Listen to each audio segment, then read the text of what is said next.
हाथरस हादसे के बाद पहली बार बाबा सूरजपाल का बयान सामने आया है। उन्होंने बताया कि वो 2 जुलाई की घटना के बाद बहुत दुखी हैं।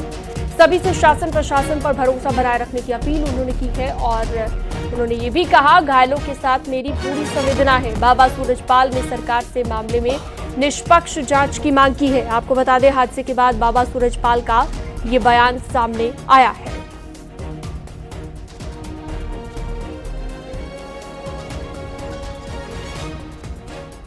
तो हादसे के बाद पहली बार कोई स्टेटमेंट दी है बाबा सूरजपाल ने और स्टेटमेंट में क्या कहा है वो बड़ी बातें आपको हम बता रहे हैं कि 2 तारीख को हुई घटना से मैं दुखी हूं। ये उन्होंने कहा, उपद्रवी बख्शे नहीं जाएंगे, शासन पर भरोसा बनाए रखें, घायलों के साथ मेरी पूरी संवेदना है और दोषियों को नहीं बख्शा जाएगा। ये बड़ी बातें अपनी स्टेटमेंट में कही हैं बाबा सूरजपाल ने। तो सरकार निष्पक्ष रूप से जांच करे, शासन प्रशासन पर भरोसा बनाए रखे, ये सभी बातें अपने बयान में कही हैं बाबा सूरजपाल ने। हम 2 जुलाई की घटना के बाद बहुत ही व्यथित हैं।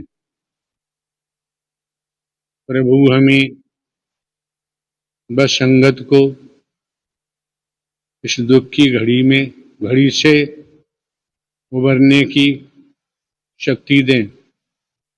सभी शासन एवं प्रशासन पर भरोसा बनाए रखें। हमें विश्वास है जो भी उपद्रवकारी हैं वो बख्शे नहीं जाएंगे। हमने अपने वकील डॉक्टर ए.पी. सिंह जी के माध्यम से कमेटी के महापुरुषों से ये प्रार्थना की है कि दिवंगत आत्माओं के परिजनों एवं इलाजरत घायलों के साथ जीवन पर्यंत तन से खड़े रहने का आग्रह किया है, जिसको सभी ने माना भी है। सभी इस जिम्मेदारी को निभा भी रहे हैं। सभी महामंत्र का सहारा न छोड़ें। वर्तमान समय में वही माध्यम है। सभी को सद्मति और सद्बुद्धि प्राप्त होने की इच्छा रखते हैं। तो सुना आपने बाबा सूरजपाल को। हमारे सहयोगी हिमांशु शुक्ला हाथरस से हमारे साथ लाइव जुड़ चुके हैं। इसके साथ ही सुमित शर्मा भी हमारे सहयोगी जुड़ गए हैं। हिमांशु, लगातार एक तरफ तो एसआईटी जांच कर रही है, एक तरफ तो तमाम पहलुओं को खंगाला जा रहा है, तो दूसरी तरफ पहली बार कैमरे पर आए बाबा सूरजपाल। क्या मायने उनके बयान के निकाले जाए, उनकी लोकेशन को लेकर कोई जानकारी मिल पाई हो हिमांशु? बिल्कुल शीनम, देखिए 4 दिन बाद बाबा को याद आया कि संवेदनाएं प्रकट करनी है। 4 दिन बाद बाबा को याद आया है कि जो लोग मरे हैं उनके प्रति शोक व्यक्त करना है। 4 दिन बाद बाबा को याद आ रहा है कि वो दुख की इस घड़ी में उन परिवार के साथ हैं और 4 दिन बाद बाबा को याद आ रहा है कि वो जो बच्चे हैं जो अनाथ हुए हैं, जिनकी किसी ने अपनी माँ को खोया है, किसी ने अपने पिता को खोया है, किसी ने अपने भाई को खोया है, किसी ने अपनी पत्नी को खोया है, उनके प्रति शोक संवेदनाएं 4 दिन बाद याद आ रही हैं। देखिए, मायने बहुत हैं इस बयान के और ए.पी. सिंह जब से एंट्री लेते हैं उसके बाद ए.पी. सिंह लगातार बयानबाजी दे रहे हैं, बयान दे रहे हैं, मीडिया से जुड़े हुए हैं।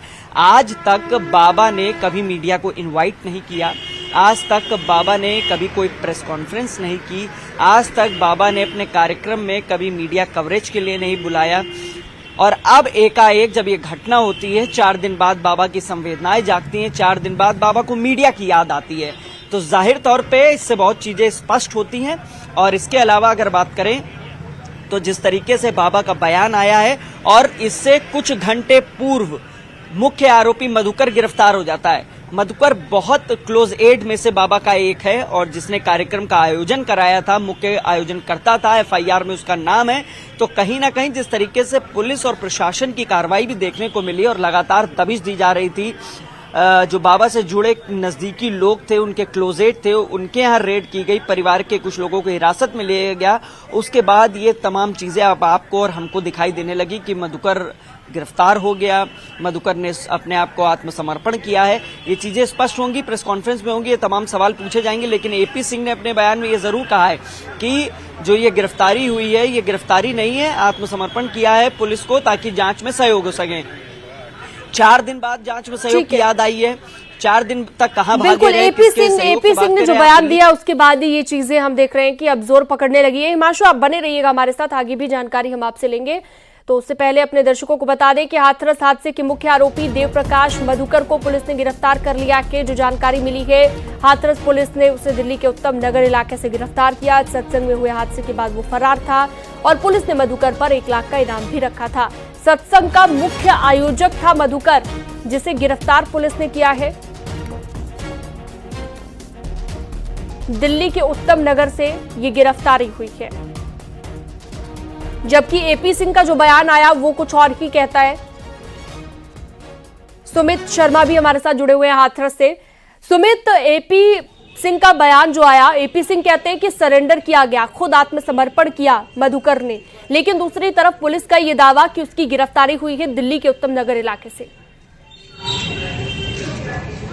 जी बिल्कुल, आपको बता दूं कि जो वकील है एपी सिंह ने कल एक वीडियो जारी किया था। वीडियो में साफ तौर से एपी सिंह कहते आ रहे हैं कि मैंने अपना वायदा पूरा किया है, हमने अपनी कोर्ट में सरेंडर एप्लीकेशन नहीं डाली है, हमने पुलिस को सूचना दी है, एसटीएफ को सूचना दी है और हमने एसटीएफ को मधुकर को सुपुर्द किया है। मधुकर की स्थिति ठीक नहीं थी, हॉस्पिटल में एडमिट थे, उनका उपचार चल रहा था। जैसे ही अस्पताल में डॉक्टरों ने एक सर्टिफिकेट जारी किया जिसमें उनको स्वस्थ बताया गया, उसके बाद से ही हमने जो है एसटीएफ को और एसआईटी की टीम को, पुलिस को मधुकर को सौंप दिया है। बल्कि वहीं हाथरस पुलिस का इस पूरे मामले में एक दावा है, सूत्रों के हवाले से जो खबर मिली है, और न्यूज़ 18 सबसे पहले अपने दर्शकों को, करोड़ दर्शकों को ये बात बता रहा है कि हाथरस पुलिस ने कई दिनों से इस पूरे मामले में कई नंबरों को लिस्निंग पर लिया था, कई सीडीआर खंगा ली थी और लगातार कई टीमें हाथरस पुलिस की इस पूरे मामले को लेकर दबिश दे रही थी। उत्तर प्रदेश के बाहर कई प्रदेशों में, कई जनपदों में।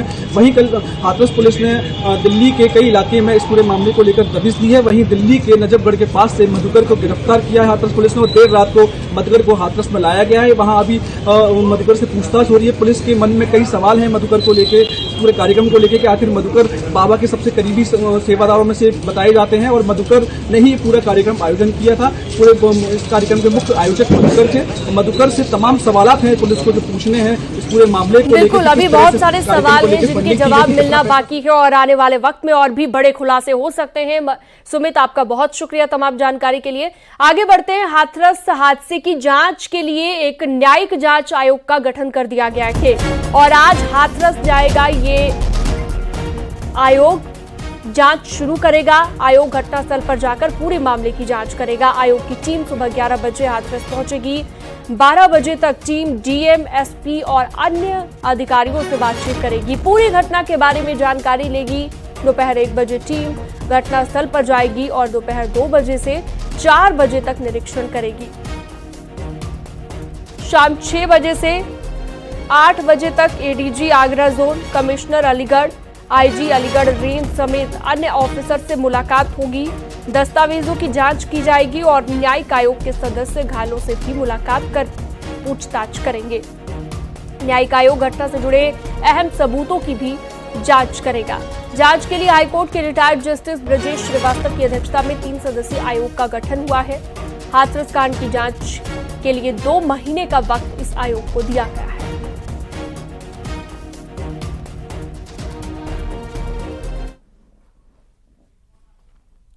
हाथरस हादसे को लेकर मायावती का भी ट्वीट सामने आया है। मायावती ने भी सोशल मीडिया साइट एक्स पर लिखा है, दोषियों के खिलाफ सख्त कार्रवाई हो, बाबाओं के खिलाफ कार्रवाई जरूरी है। 121 लोगों की मौत चिंताजनक है। ये सभी बातें अपने बयान में, अपने स्टेटमेंट में जो कि सोशल मीडिया साइट एक्स पर पोस्ट की गई है उसमें लिखी गई है। मायावती की तरफ से अंधविश्वास के बहकावे में नहीं आना चाहिए, ये लिखा गया है उस पोस्ट में जो मायावती ने की है पोस्ट। 121 लोगों की मौत चिंताजनक है। हाथरस कांड में बाबा भोले सहित अन्य जो भी दोषी हैं उनके खिलाफ सख्त कार्रवाई होनी चाहिए। बाबाओं के खिलाफ भी कार्रवाई होनी जरूरी है। ये सभी बातें मायावती ने लिखी है। हाथरस हादसे की रिपोर्ट एसआईटी ने शासन को सौंप दी है। डीजी आगरा और अलीगढ़ कमिश्नर के नेतृत्व में चल रही जांच में डीएम, एसएसपी, करीब 100 लोगों के बयान यहां पर जारी हुए हैं। हादसे के बाद ही मुख्यमंत्री ने एसआईटी जांच का आदेश दिया था। एसआईटी ने जांच का दायरा बढ़ाया है। एसआईटी के रडार पर कई लोग हैं। एसआईटी ने अब तक की जांच में आयोजकों को दोषी माना है। एसआईटी साजिश के एंगल पर भी जांच कर रही है और मामले में भोले बाबा उर्फ सूरजपाल से भी पूछताछ की जाएगी।